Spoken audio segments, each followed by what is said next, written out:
welcome back for our second week with our book study, the Book of Joy by the Dalai Lama and Archbishop Desmond Tutu.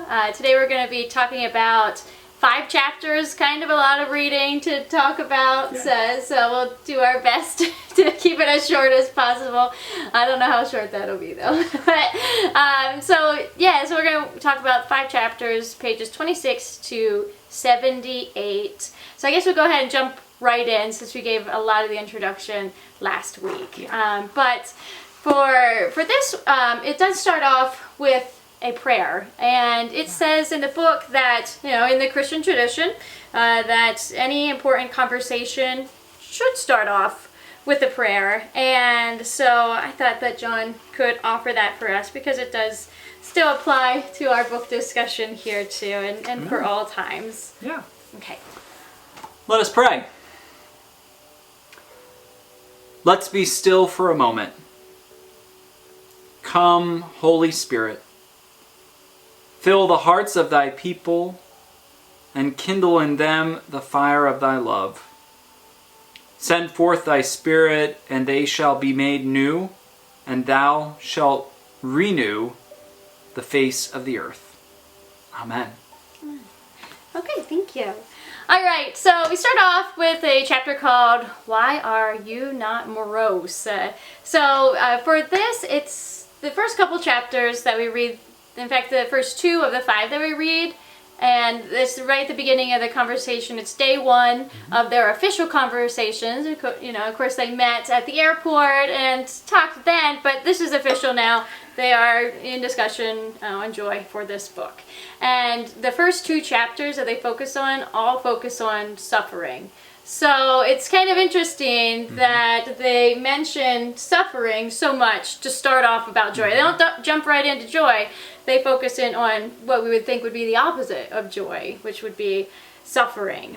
Okay, so do you think that seems odd, or what's your opinion on that?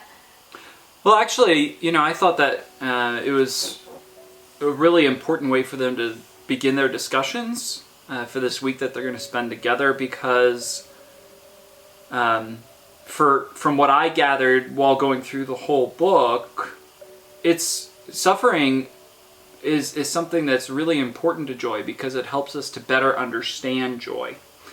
And so I think that it's really important to see how we can have joy in the midst of suffering and begin a conversation there, because then it helps us to define joy versus just plain happiness. And so I really appreciated that they started with suffering, especially since the 2 of them had gone through so much in their own life. Right, which we talked about last week, and we'll talk about some more today, some more details about their stories as well. Okay, so then it's a universal truth that all people, regardless of faith, want to avoid suffering. You don't have to have any faith at all to not want pain and suffering. That's just the goal of every single human. And so if this is true, then why is there so much suffering in the world? Well, to be frank, there's so much suffering in the world because there's humans in the world. If we weren't here, there wouldn't be suffering in the ways that we experience suffering. And so the reason suffering occurs is because of greed and selfishness and people's desire to focus only inwardly on what makes them happy. And we do that so often at the expense of others. And they talk about this in the book, that when you have a situation where people spend so much of their life focusing on specifically what makes them happy, then this ultimately leads them down a more and more selfish path, which then ultimately leads them to having less care for other people, which then leads to suffering. So, I think that's ultimately why there's so much suffering in the world, because humans focus on themselves, and by focusing only on ourselves, we create societies of selfishness and greed. Yeah, definitely. We had mentioned that a little bit last week too, where the Dalai Lama said that most suffering is caused by humans. There's certainly suffering that we do not create, but a lot of it, like war and violence, that's all because of people. And it's from people's brokenness, it's from how they are raised, it's from their priorities not being right, for a lot of different reasons. But yeah, we do cause a lot of our own suffering. Okay, so the section starts by describing our modern world, one focused on innovation and technological advancement. The Dalai Lama says the problem is that our world and our education remain focused exclusively on external materialistic values. We are not concerned enough about our inner values. Those who grow up in this kind of education live a materialistic life, and eventually the whole society becomes materialistic. But this culture is not sufficient to tackle our human problems. Okay, so do you think that's a fair statement on the world that we live in today, on modern society, American society? Yeah, I would say absolutely that's true. The idea of American society for so long, well, at least since like the 40s and 50s, has been this idea of the American dream, where everyone gets the white picket fence, everyone has the dog, everyone has 2 kids, everyone has the fancy house and all the nice appliances and the good car. And so if that's the only focus of why we get up in the morning, is so that we can just make sure that we have those things and make sure that we can keep paying for those things, ultimately, I think, in my own experience, it drives us to do things that we otherwise would not have done.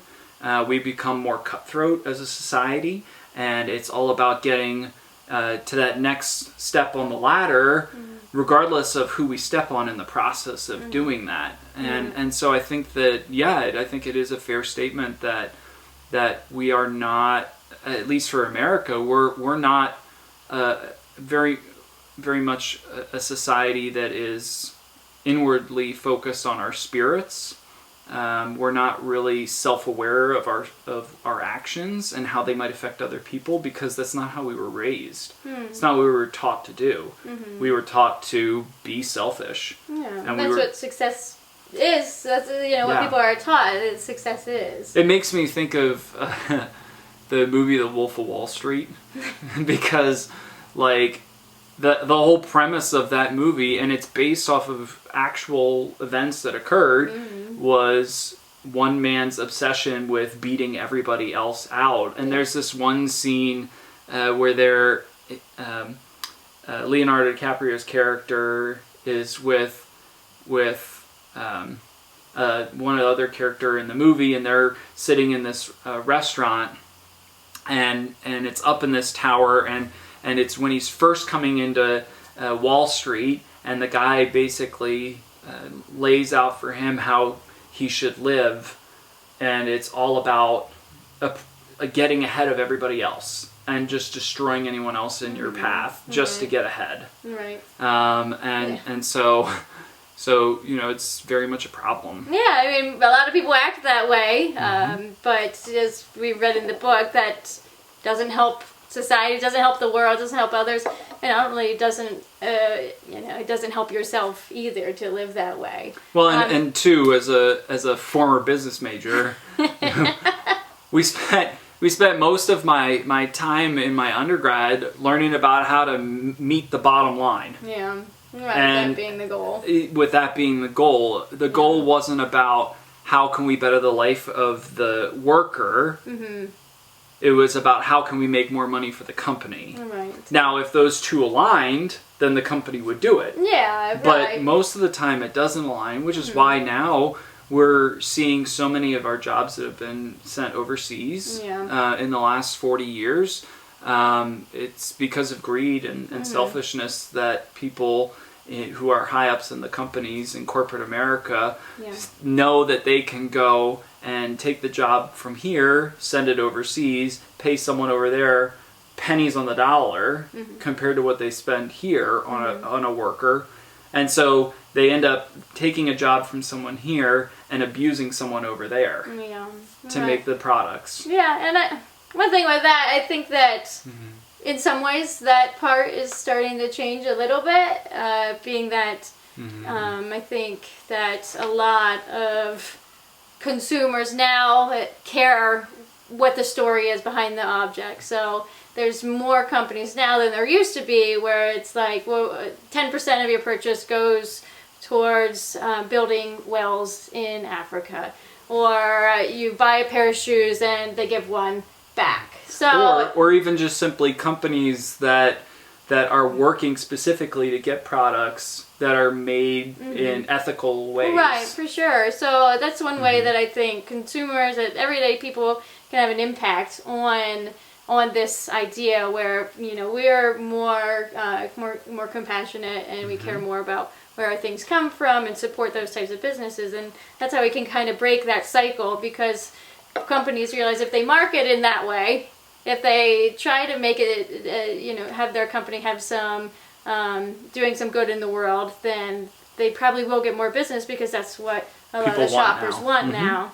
Yeah. One other thing I wanted to say about this one here is he talks about, you know, technology in education being the only focus, and you know, for me being a teacher, that's something that I see. You know, it's the push for STEM, so science, technology, education, math, you know, coding, computer science, all that type of stuff is the focus, because I see that's where the future is. And then things get left behind, like history and English. And there's just two things that I'm certified to teach that I know the most about.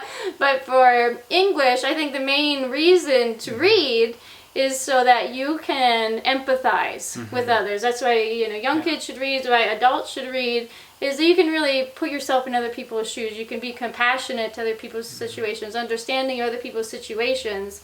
And so if there's only the focus on STEM, science, technology, and that, there's nothing wrong with those things, but you need to have both. Yeah, there needs to be a balance in life. Right. Where you do have the working life, but that's not the central part of who you are. It shouldn't be the thing that defines you. It should be something that you do. Right. But the thing that should define you is who you are, the character of you as a person. Yeah, definitely. Which comes from learning how to empathize and have compassion for other people, even people you might not ever meet. Right. So the book describes joy as a very diverse range. It quotes a man, Paul Ekman, and his research that he's did. He was a famous emotions researcher and also a friend of the Dalai Lama. And he listed 12 feelings that can be encompassed in joy. So I thought this was really interesting. So I'm just going to read through it, and you could think about like if any of them are surprising or if any of them stick out to you. So he says that all of these are a part of joy. It's a very complex thing, but all these are a part of joy. So he said pleasure, meaning pleasure, the 5 sentence. Amusement, could be from a chuckle to a belly laugh. Contentment, which is a calmer type of satisfaction, okay, more subdued. Excitement, the more excitable part of that in response to novelty or a challenge. There's relief, following upon another emotion such as fear, anxiety, or even pleasure. Okay, so when that is finished, then you feel relief. Wonder, before something astonishing or admirable. Ecstasy or bliss, being transported outside of ourselves. Exultation, at having accomplished a difficult or daring task. Radiant pride, maybe when our children are a special honor. Unhealthy jubilation, which is relishing in someone else's suffering. Elevation, from having witnessed the act of kindness, generosity, or compassion. And then the last one is gratitude, the appreciation of a selfless act of which one is the beneficiary. Okay, so those 12, any stick out to you? Well, I would say the unhealthy jubilation really sticks out to me. That idea of relishing in someone else's suffering does not, to me, produce joy. Right. I do not feel joy when someone else is hurting. Right. I know the Dalai Lama and Bishop Tutu did not mention that in the book yet. their idea of joy. Don't know if they will in the future, doubt it, but yeah. Yeah, so for me, like, I think that especially as a Christian, Jesus calls us to love our neighbor, but also love our enemy. Mm-hmm. So I can't relish in the suffering of my enemies, just like I wouldn't relish in the suffering of my neighbor. Yeah. And so, like for today, in today's world, especially in America, we're so divided. And so people really love to latch on to a public figure and just beat up on them, their family, their kids, anybody. Right. And just really just dig in and just spend years and years and years and years trying to just destroy that person. Yeah. And I can't understand the mindset of a person that would think that that's fun. It sounds sadistic to me. Yeah. Yeah, for sure. Certainly not. It's certainly not an act that would bring joy into the world, and it's really distressing to hear anybody. Mm-hmm. Right. Yeah, I think like with that, I wouldn't count that as a characteristic of joy. Anybody who acts like that, I wouldn't say, wow, that's a joyful person, even when they're laughing at somebody, saying, yeah wow, they're filled with joy. Not really. Maybe they're evil, not joyful. So that one definitely surprised me too. And I wouldn't call, it might be happiness in a moment where we said the happiness is temporary. Maybe somebody would, say, oh, that person got what's coming to them and it makes them smile. It's not right to do that, but it might happen. But I would never call that joy. At the absolute minimum, the absolute maximum, I'd call it happiness. But still not good. Yeah, and if you're feeling happiness in that moment, you probably should have a talk with your pastor or psychologist. Right. So. All right. And then there's actually 3 more that are added. And so it's a different scholar, Buddhist scholar, Matthew Ricard. He added 3 other states of joy. Mm-hmm. So his 3 that he said are rejoicing, like in somebody else's happiness, or the second one being delight or enchantment, which is like a shining kind of contentment. So maybe like through meditation, being at such peace that it's like you're shining. And then spiritual radiance, a serene joy born from deep well-being or benevolence. Yeah. Okay, so for those, do you think that, do they overlap at all with the other 12? Do you think that they are valuable enough to add to that other list? I think that there is probably some overlap. They're talking about, like, the first one is rejoicing in someone else's happiness, and I would say that you can find pleasure and excitement and contentment and even elevation, because they say specifically for elevation is having witnessed an act of kindness, generosity, or compassion. So there's definitely overlap. I think that there's certainly reason to add these, especially for people that are religious. Yeah, right. It's really, really valuable to have a like for spiritual radiance, have a joy that's born from a deep well-being of benevolence. Yeah, so for sure. being able to focus in on something bigger than ourselves is really a valuable thing, and I believe that it does produce joy when done with the right mindset. Yeah, you're right. So yeah, that's why I thought that these 3 should be added for spiritual or religious people, but other people, they might not apply. Yeah. Okay, so then looking at a different researcher here, so there's research done at the University of Glasgow that suggests that there are only 4 fundamental emotions. There's being fear, anger, sadness, and joy. So could all emotion be boiled down to just those 4?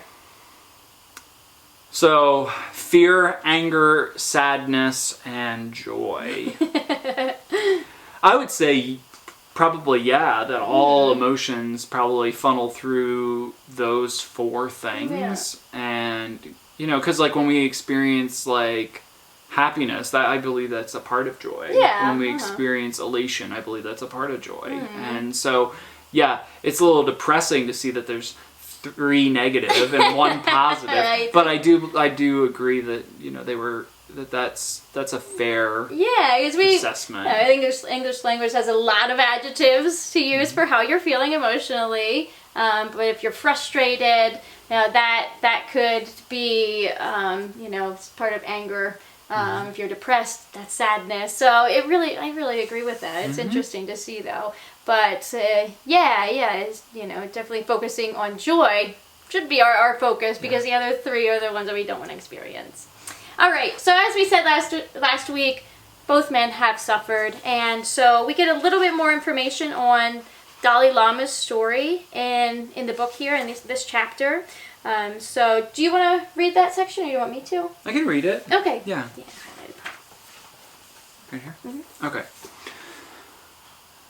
So the Dalai Lama's story discovery as the reincarnation of the Dalai Lama meant that at the age of 2, he was swept away from his rural home in the Amdo province of eastern Tibet to the 1,000-room Palata Palace in the capital city of Lhasa.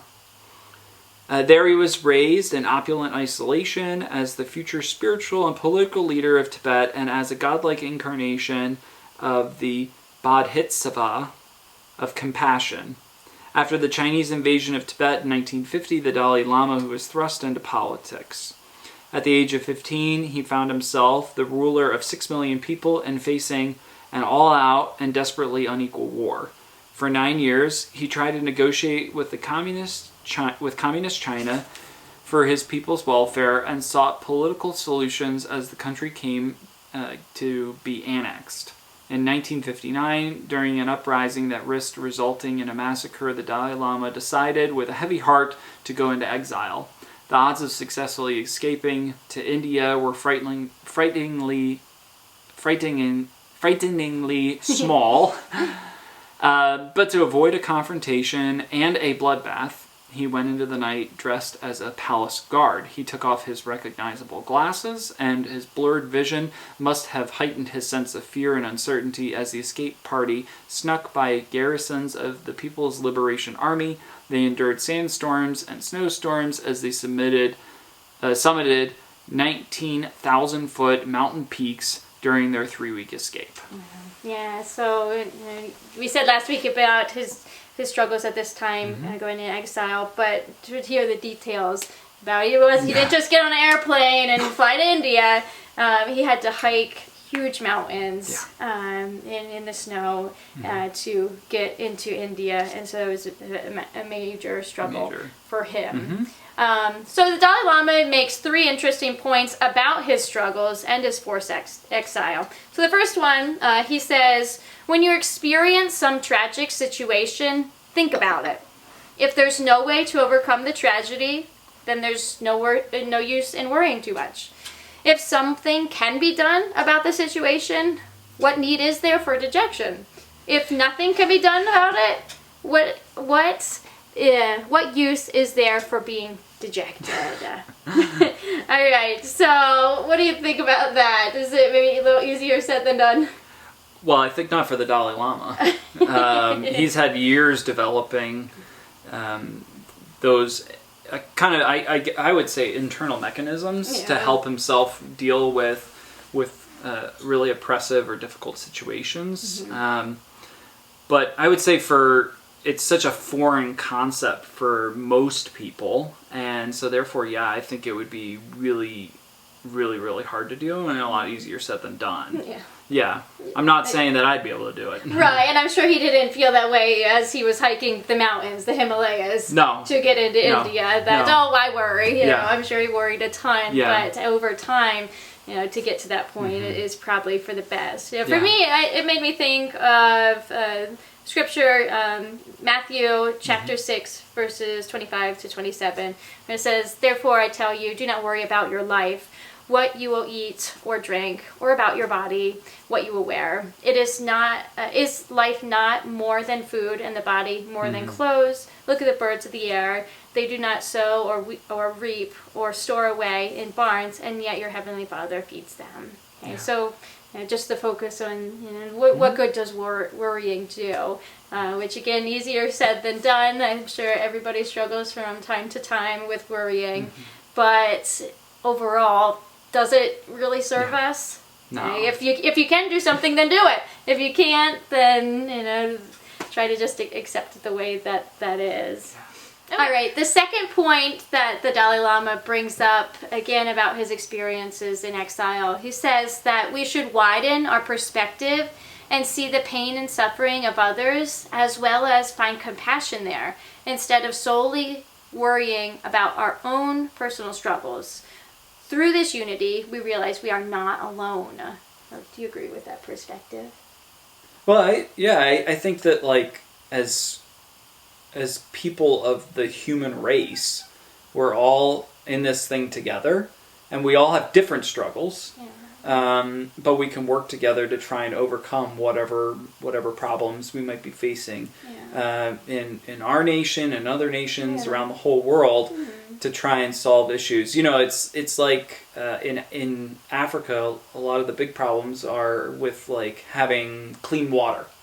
And so there's people here that have been working really hard to develop technologies to have clean water for local communities. And I think that that's, because they sat there and listened to the hurts that other people were experiencing, and then found ways to be a part of that with them, so that they would know too that they're not alone. Right. I think specifically if you're thinking about people who are suffering, how they can look at the suffering of others in the world. And I really see that in two different ways where, it could be good. If you are struggling in a number of different ways, you could look at how other people are also experiencing struggling and see, well, I'm not alone, because I've heard stories from other groups. I've met people who experienced something similar. You could think about, just an example would be maybe if somebody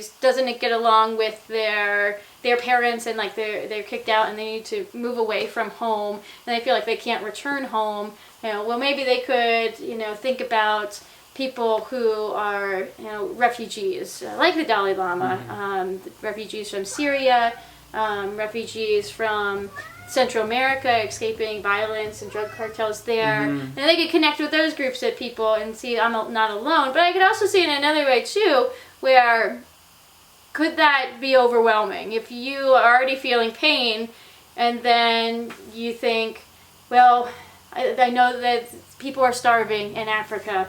I know that people are suffering and dying from COVID-19 right now would be the biggest one.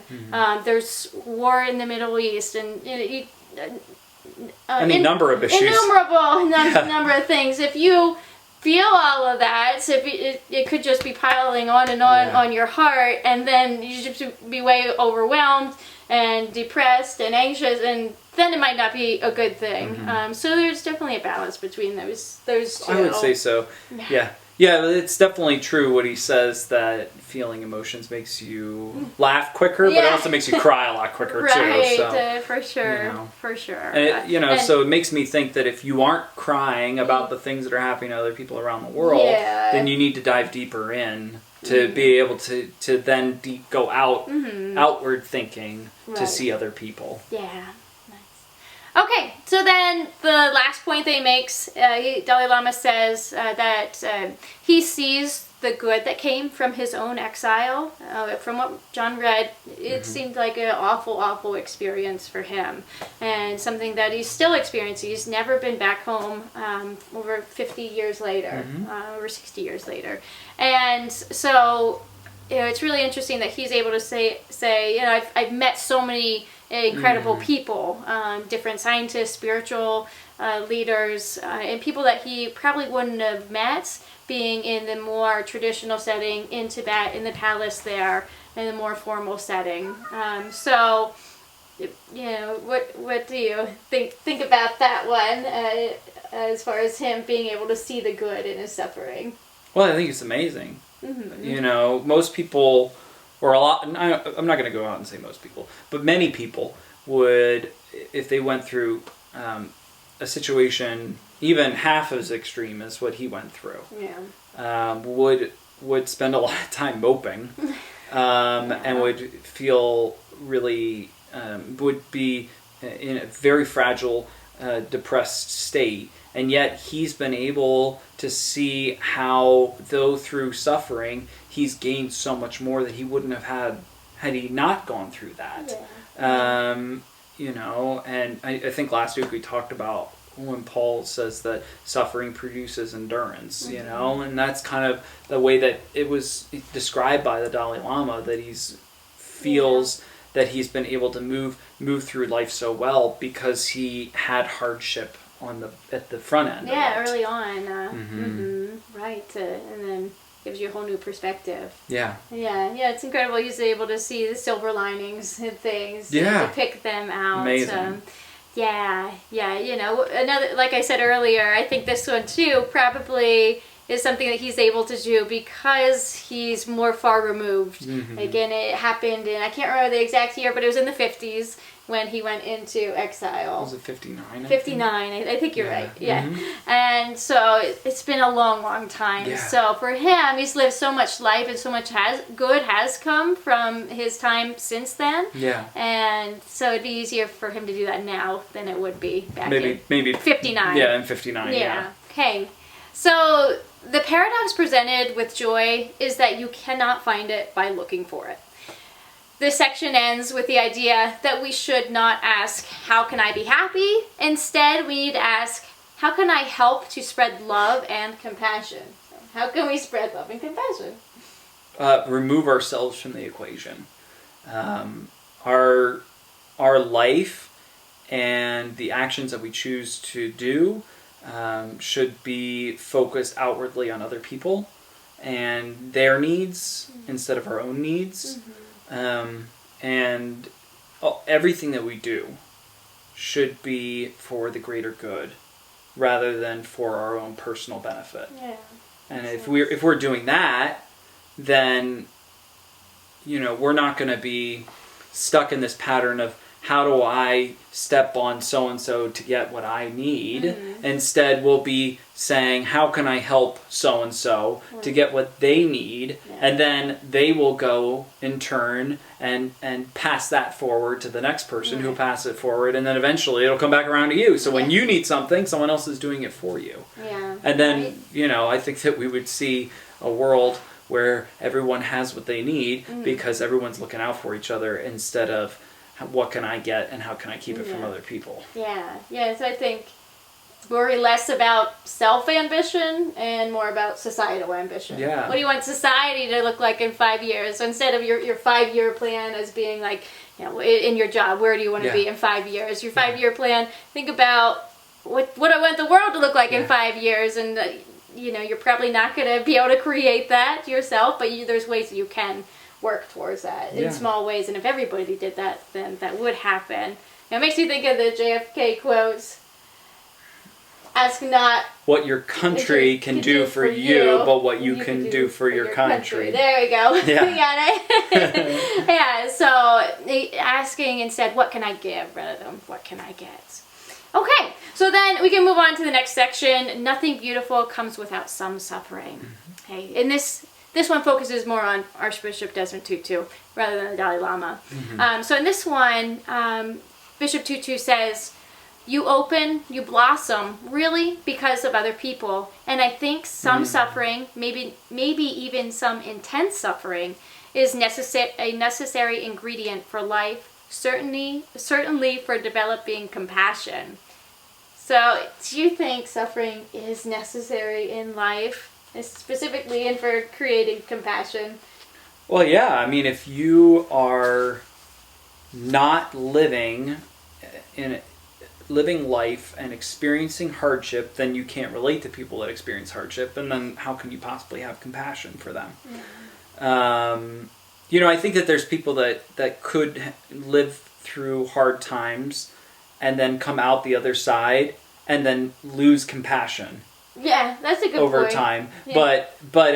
And so you need to, like, even if you like come out of a hard time of life and you're in a better time of life, you have to work to cultivate that compassion, still continually cultivate it. But at least you would have something that you could go back to. But if you stepped into life and everything was handed to you on a silver spoon, and you never had to worry about anything, then you'll have to work much, much harder to have compassion, because you won't have the same kind of life experiences that would help you to better understand people. And that's why, like you said earlier, it's really important for us to read like memoirs and stuff, so that way you can better understand other people and their hardships and what they went through, because it's different than your experience. And so if you aren't experiencing suffering, then you have to work to cultivate compassion and empathy. And in my opinion, if you aren't doing that, then you're not as good a benefit to society. You're only out for self-interest then, and therefore you're not benefiting anyone but yourself, and you end up being a deterrent to the rest of society. I like your point that you made that suffering doesn't necessarily create compassion. It's not always that path. That suffering can create bitterness, but it's a choice. Whether you cultivate compassion from that, it's a good starting place for compassion, but you still need to choose that. And it just comes back to what we said earlier. It like you said, it's a choice. How are we going to, in the midst of suffering, relate to it? What are we going to choose to do with it? Okay. All right. So, if the Archbishop thinks suffering is necessary and essential, why do you think Buddhists have the goal in ending suffering? It's something we talked about last week. Their goal is to, find happiness and end suffering. So, what do you think? Well, I mean, the goal of Christianity is to end suffering too. The goal of Judaism is to end suffering. The goal of Islam, outside of, in any of these religions, outside of any sort of radical sect, the goal of these religions is to end suffering. For all. For all, period. I mean, that's Jesus. For Christians, Jesus told us that he'd send an advocate to work with us, to do the work that he had begun, to build his kingdom that we could all be a part of. And for Christians, the thing that we have a lot of different understandings of what paradise or heaven might be, but the thing that is core to all Christians' understanding of paradise is that there isn't suffering. And we all believe in some form or factor that this is the kingdom of God, that's the future kingdom of God. But Christ called us to evoke that here and now, right in this place. And so, our goal should definitely be to end suffering. And if we are... I think the problem that we're seeing in society today is that we've become desensitized to a lot of suffering, where we see it on the news so much that we're like, well, it's over there, or it doesn't involve me or my family or my community. When stuff. That's why people say that things become real when it hits close to home. It should be real everywhere, because everyone is our neighbor. Definitely. Okay. All right. So then I'll go ahead and read this one. We get a little bit more information about Archbishop Tutu's life in South Africa during the years of apartheid. So it says here, while the racist apartheid government in South Africa imprisoned Nelson Mandela and so many other political leaders, the Archbishop became the de facto ambassador of the anti-apartheid struggle. Protected by his Anglican robes and the Nobel Peace Prize that he had received in 1984, he was able to campaign for an end to oppression of blacks and other people of color in South Africa. During that bloody struggle, he buried countless men, women, and children, and tirelessly preached peace and forgiveness at their funerals. After the release of Nelson Mandela and his election as the first president of a free South Africa, the Archbishop was asked to create the famed Truth and Reconciliation Commission to try to find a peaceful way to confront the atrocities of apartheid and pioneer a new future without revenge and retribution. So I thought it was really interesting that that's what he preached, the funerals in the midst of apartheid.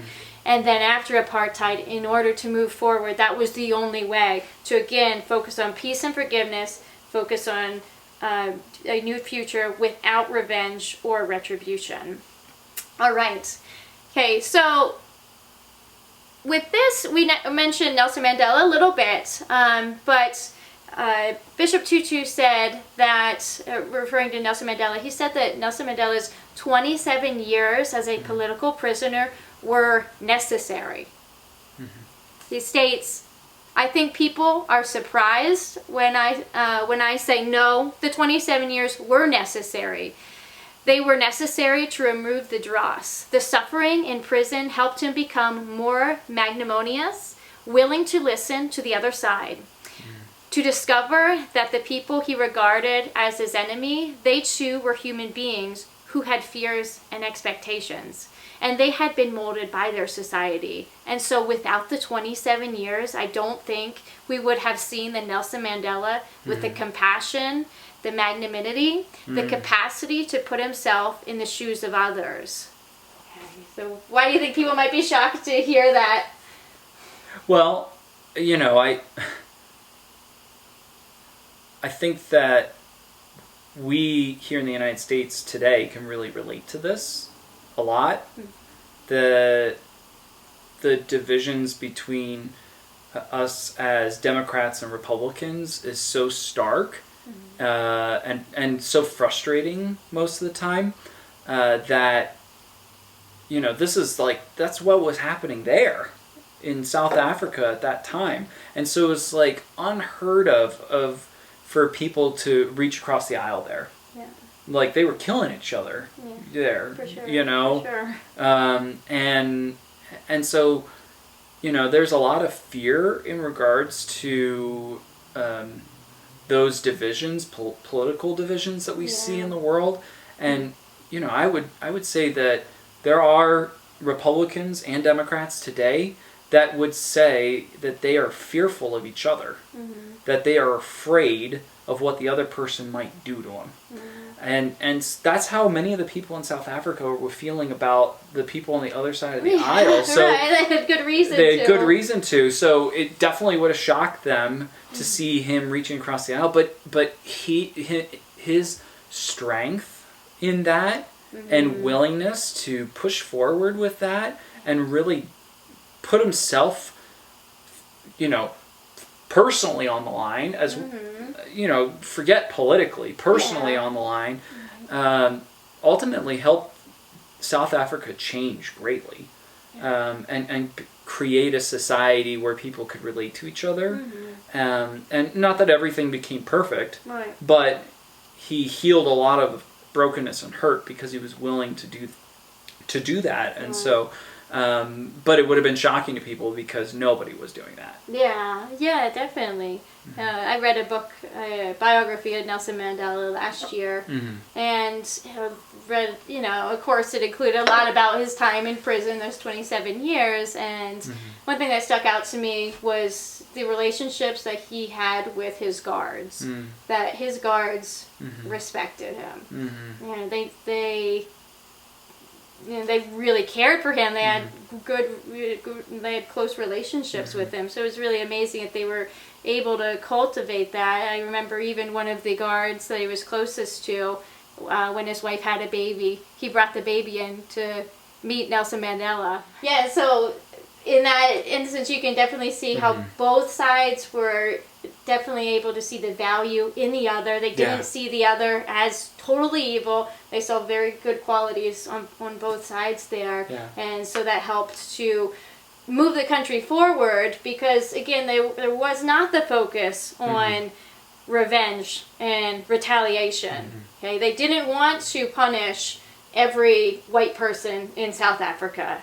You know, they wanted to make a new future where they could live together in peace and have forgiveness there. And I also read Bishop Tutu in a different book say that moving forward, when you're focusing on forgiveness, when you're telling these stories about what happened, and you're just admitting the suffering that happened, you're freeing both sides. You're freeing yourself, but you're also freeing the person who did it, because when somebody commits an evil act, they're denying their own humanity, and working together for peace and forgiveness, you're granting that humanity back to them. Well, it's a little different, but it reminds me of I can't remember what year it was, like 15 or 14. Maybe it might have been a little later. No, it was probably like 15 or 14 when President Obama went to Japan, and had time of reconciliation with them. Right. Today, I think it's today. Was it today or yesterday? It's the 70th anniversary of the bomb being dropped. Wow. Yeah. That moment that he shared with the Japanese Prime Minister was well overdue. Mm-hmm. And 70 years. 70 years, it was well overdue, and so, it's definitely a lot different than what was happening in South Africa, but at the same time, peace and reconciliation and forgiveness are core necessities in human life. Right. Because if we can't do that, then there's no point in doing life together. Okay. So Archbishop Tutu says, nothing beautiful in the end comes without a measure of some pain, some frustration, some suffering. This is the nature of things. This is how our universe has been made up. So, do you agree with that? Does good only come after some pain? I would say that suffering helps us to build better futures for ourselves. When we experience suffering, it gives us the ability to build a better future for ourselves. And so I would say that there can be beauty that comes without suffering, but like, for instance, but I don't think that's the norm. Let me just say that. It's not the norm that happens, because think of like a seed. When it dies, right. it has to die in order for whatever plant to grow. Mm-hmm. And so or like a caterpillar coming into a butterfly. Yeah, there has to be some transformational period. Mm-hmm. And so often, if not most of the time, there is some level of suffering that occurs with that. So for like me coming of age and like becoming the person that I wanted to be, and still trying to be, there are moments where I don't feel always so great about the things that I do. No. Yet each moment provides me a new opportunity, a new learning spot in life to reevaluate myself, to discover something new about myself, and then decide whether or not I want to, if I like what that looks like, or if I don't like what that looks like. The same is true with like married couples. You start out with certain expectations, and maybe some of them have been met, but nothing in life is perfect. Right. And so nothing in life can follow this perfect like kind of encapsulation of what we want. Yeah. And so some things from time to time go off. Right. And so you have to be able to figure out what to do with them. Yeah. And so I think that for us, our hardest moments in life have brought us closer together. Even when we've bickered about silly little things, we end up closer together because we recognize how much love we have for the other person, and how we don't want that silly little disagreement to get in the way of that, and so we make a change. Yeah, I think it's a really good example that you create a beautiful marriage by pushing through the frustrations, because they're always going to exist from time to time between anybody. Good. Okay, so The Dalai Lama, going back to him, describes two types of selfishness, foolish and wise. He said we should have wise selfishness rather than foolish selfishness. Foolish selfishness means that you just think only about yourself. You don't care about others. You bully others, you exploit others. In fact, taking care of others, helping others, ultimately is the way to discovery of your own joy and to have a happy life. So that is why I call it wise selfishness. Yeah. So do you think that caring for others can be considered selfish?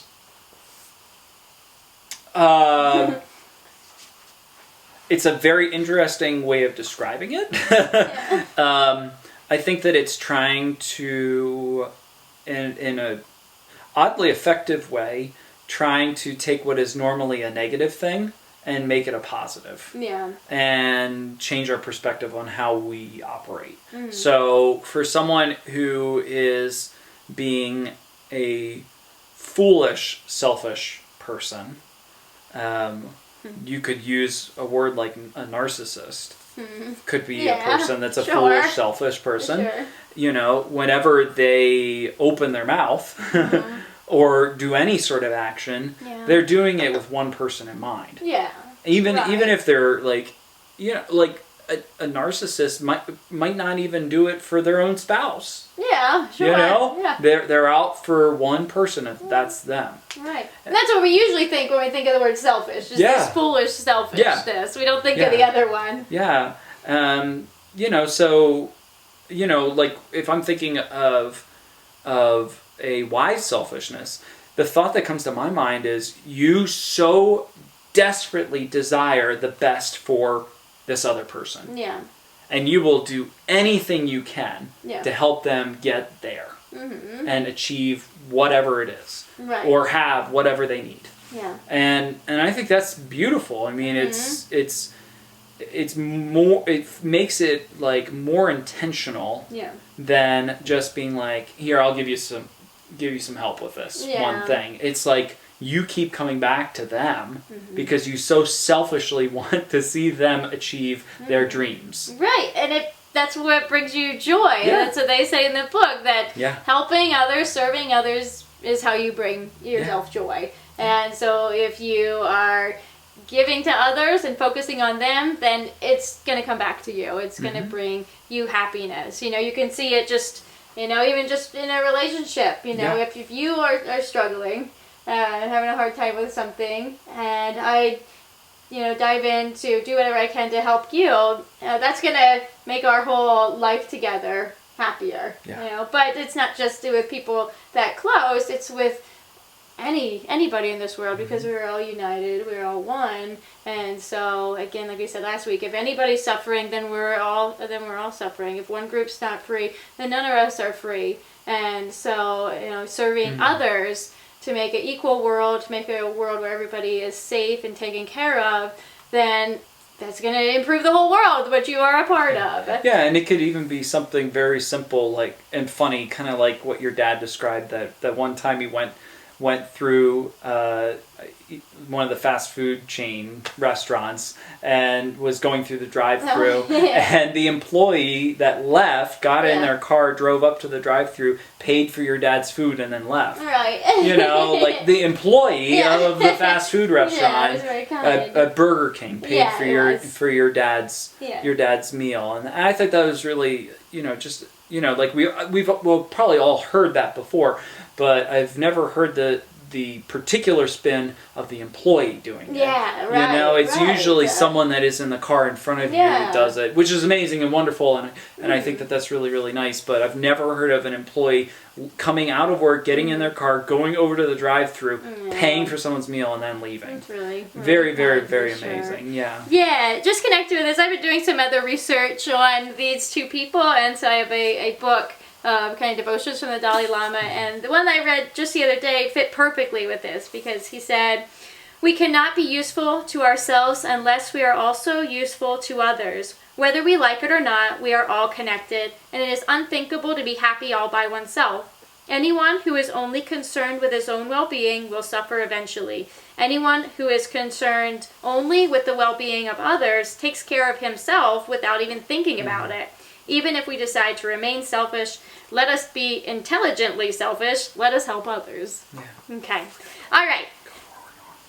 So now we're going to go on to the next section. Have you renounced pleasure?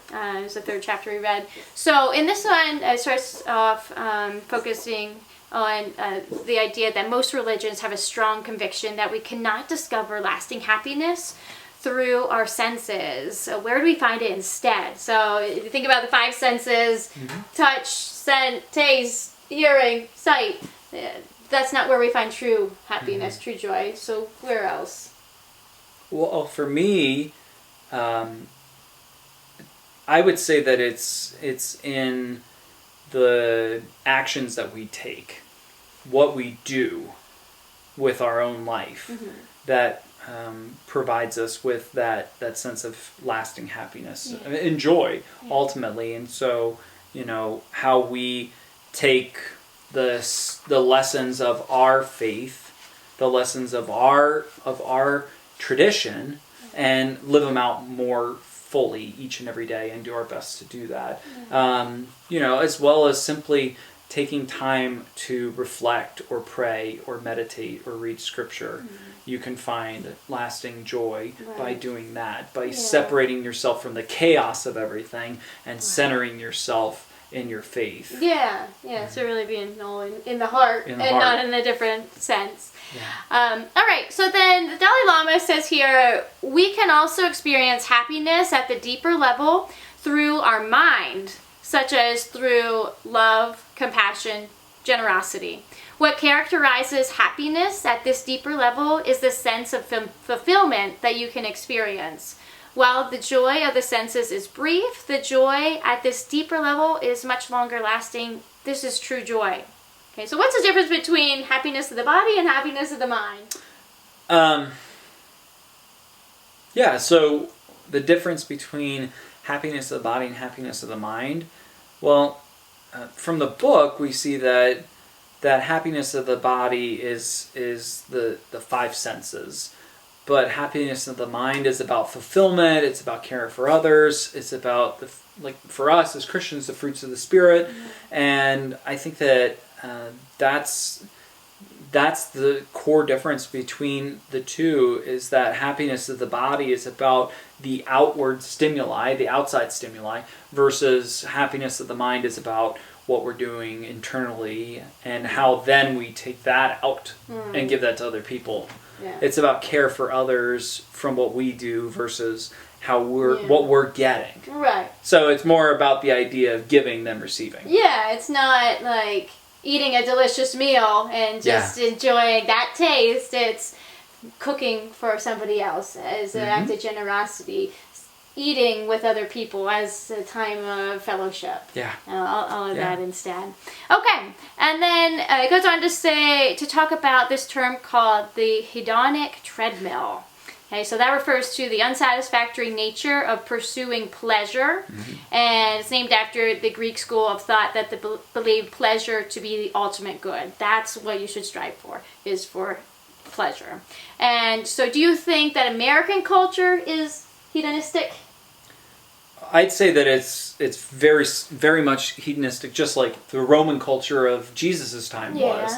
That it's all about, what can I do in the moment, instant gratification, how we can have what makes me feel good right now. And if you don't have what you feel good, then you think life's going poorly.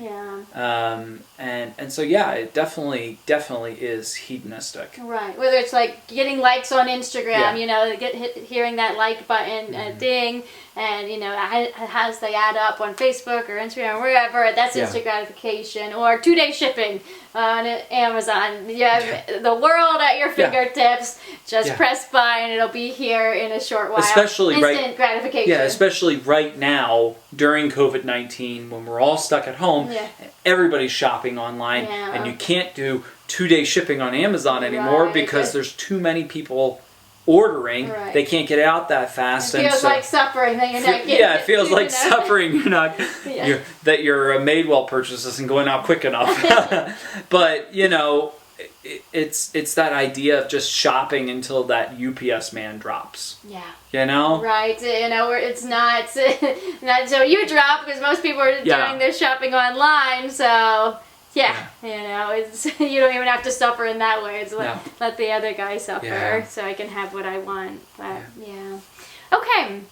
So on to the next chapter, our greatest joy. Archbishop Desmond Tutu says, our greatest joy is when we seek to do good for others. We are wired to be caring for others and generous to one another. We shrivel when we cannot interact with one another.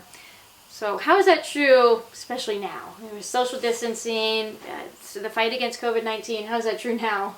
It's interesting, I feel like in the last 10 years, us as a society has become very comfortable with sitting at home and watching Netflix all the time.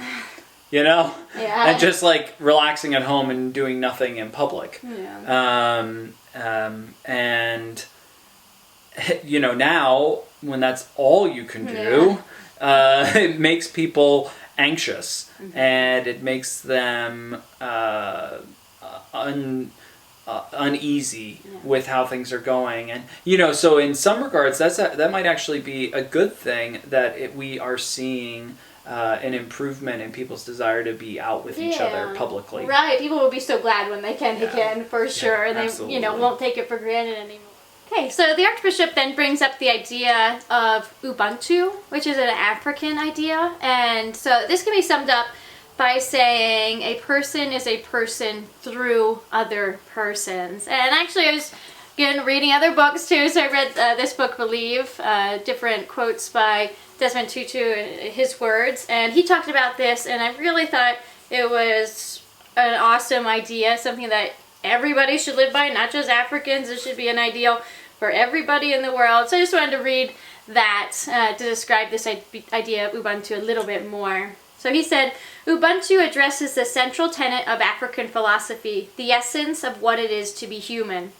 The definition of this concept has two parts. The first is that a person is friendly, hospitable, generous, gentle, caring, and compassionate. In other words, someone who will use his or her strengths on the behalf of others, the weak and the poor and the ill, and not take advantage of anyone. So that definitely goes with what we said about joy. This person treats others as he or she would be treated, and because of this, they express the second part of the concept, which concerns openness, large-heartedness. They share their worth. In doing so, my humanity is recognized and becomes inextricably bound to theirs. People with Ubuntu are approachable and willing, and their attitude is kindly and well-disposed. They are not threatened by the goodness in others because their own esteem and self-worth is generated by knowing that they belong to the greater whole. To recast the idea, I think, therefore I am, Ubuntu would rephrase it, I am human because I belong. Put another way, a person is a person through other people, a concept perfectly captured by the phrase, me-we, me-we. No one comes into the world fully formed. We would not know how to think or walk or speak or behave unless we learned it from our fellow human beings. We need our other human beings in order to be human. The solitary, isolated human being is a contradiction in terms. So I thought that was really cool. Really connects with how we talked about how through connection, through relationship, we find joy, and that we can't really have it in an isolated state because humans are never isolated. Everybody, grows up with a family or people taking care of them, and that's where you learn everything that you know, sometimes for better or for worse, but you really are a culmination of all those people who've had an impact in your life. Okay, so then moving on, what should be our goal each day if we want joy? Well, we have to find meaning and purpose in our lives, and for Bishop Tutu and for the Dalai Lama, and I would argue they're 100% correct, is in serving and helping others at a minimum we should be doing what we can to not cause other people harm. Yeah, that's bare minimum. Bare minimum. I think people should be able to do that one. Yeah. Now, sometimes it can be harder than others because sometimes it may be, well, like, how am I harming the environment? Yeah. So because that's harming other people. And people sometimes do that without thinking. So it is a little bit harder than it sounds, but yeah, everybody should at least strive for that one. All right, last part was when they went for lunch. And here, Archbishop Tutu is described as never missing an opportunity to give thanks or appreciation for what he has been given. He raves about the food, thanks all the staff, all the servers there, and is very grateful. Yeah. Okay, so what's the value of that? Well, for me, the value of that is by appreciating others, you build them up. And that in turn then builds up the community and builds up yourself. Yeah. Everybody wins when you're kind and compassionate and grateful for what other people have done. Right. So And so, I think that it's really important that we as Christians show a spirit of gratefulness in the midst of everything that we're doing, and simply bringing awareness to the good that other people do. Yeah. And expressing our blessing by that action that other person did. Yeah, definitely. Yeah. Okay, so then they conclude by saying that love is the basis of all the world's major religions. They're all based in love. Archbishop says, there is nothing wrong with the faiths. The problem is the faithful. So when I read that, I really thought of the Gandhi quote, I like your Christ, I do not like your Christians. Okay, Yeah. so sometimes, unfortunately the faithful get off track for a number of different reasons and don't exhibit that love, but it's still a core tenet of all the major religions in the world. Archbishop Tutu even goes he says that when the Dalai Lama gets to heaven, not if, when. So he says with absolute certainty in his mind, Dalai Lama will be in heaven, even though he's not a Christian. So what do you think of that statement? Well, I think that there would be a lot of Christians that would disagree. Yeah, for sure. There's a lot of Christian sects that would say you have to do this, and this in order to get to heaven. Yeah. For some, they express that you have to say the sinner's prayer. Yeah. Just so everyone knows, the sinner's prayer is not in the Bible. It is a man-made, made-up thing after the Bible was written. So if we're literal Bibleist people, you can't say that the sinner's prayer is something that you should do because it's not in the Bible. Yeah, it's not necessarily bad to do, no, of course, but it's not. It's not a part of the entrance. Yeah, right. For Methodists, we believe specifically in this very large, all-encompassing grace of God, beginning from the moment that we are formed in our mother's womb, all the way through eternity. We never stop experiencing God's grace. We have it with prevenient grace. We have it when we accept Jesus and have been justified through His grace, and we have it as we are sanctified through His grace. So even when John Wesley was asked this very question about what happens to people that are not Christian, that have not accepted Jesus when they die, and he said, Jesus is the way, the truth, and the life. But at the same time, he also said, too, I cannot, beyond a shadow of a doubt, say there's no way that Jesus would let them into heaven. So, from my perspective, if we are too often in Christianity, because Jesus walked on the earth, we encompass all of God as being present in our personal life. And so we lose the larger understanding of God being outside of our understanding of time and space, and outside of our understanding of the natural world and natural order. And in doing that, we actually limit God. We set God in a box. Yeah, that's definitely true. And none of us know how the end times are going to happen. Mostly because we don't have any writings about how the end times are going to happen. God did not specify, and the writers of the Bible did not specify that this, and this are all going to happen in this perfect order, and then everything's going to come to an end. Even Jesus says, stop trying to guess when the end times are going to come, because not even I know when it's going to happen. Yeah. Jesus didn't even know when the end of the world was going to come. So, we don't know how that plays out. There's a lot of different theories about what the afterlife even looks like. So how can we know for sure that Jesus would not make room for someone like the Dalai Lama? We don't. Somebody that nobody would say is not a good person. Mm-hmm. And it's not a lot of good in the world. And it's not to say that just being a good person is your ticket into heaven. Yeah. What I would say, not as a definite but as a possibility, is that someone like the Dalai Lama, if we take this idea of the Last Judgment as the more literal thing where you walk into like a room and God's there and Jesus is there, someone like the Dalai Lama would walk in, see Jesus, and know who Jesus is. Mm-hmm.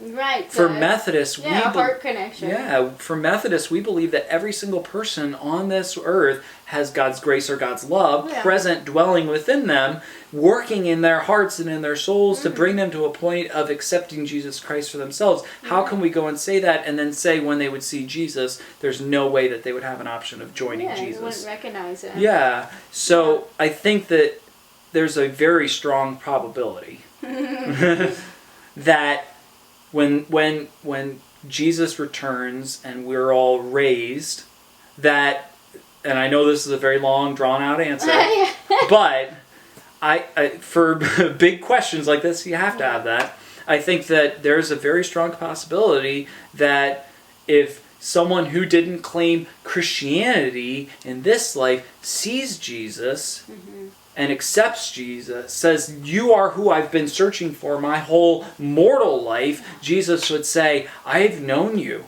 this whole time. Yeah. It's not like the man that was hanging on the cross next to him, the thief that was on the cross next to him, followed Jesus his whole lifetime.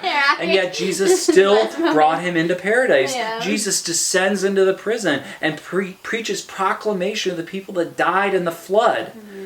Jesus would not have done that if he was not going to help them in that place. Yeah, and the only people that I can see that will not make it into paradise are the people that say they're better than Jesus. The people that say, I don't need you, I don't need to repent, I don't need to ask forgiveness, I don't need you. They're not going to be coming in. Sure. Because they will choose to not come in. Yeah, right? They have no choice. All right, I think that was a good place for us to end. Yes. Last thing, though, just after all of that, what is the main takeaway that you got from these chapters? After all of this. And I want you, of course, to say what yours is too, but my main takeaway is that suffering doesn't inherently take away from our joy. It can actually elevate or improve our joy beyond all measure. Yeah. For me, the main thing I got from it is, in order to have joy, that you shouldn't be focused on it. You shouldn't think, well, I'm happy when I do this. Instead, it should be, like they said, the question being, what can I do for others? And then, without you thinking on the subject of joy, it will be brought back to you. Excellent. Okay. All right. Yeah. Well, thank you so much for joining us here in the parsonage this evening, and we're so grateful that you have been tuning in to watch our videos about the Book of Joy, and we want to encourage you to come back next week and to see our video then. It'll be on pages 81 up to 134. 134. So still about a 50-page amount. Not too bad for a week. So we encourage you, if you have the book, read those pages. If you've already read it, refresh yourself. And then come and join us once again here in the parsonage for our video discussion. Thank you so much. Have a blessed evening, and we will see you soon. Goodbye. Bye.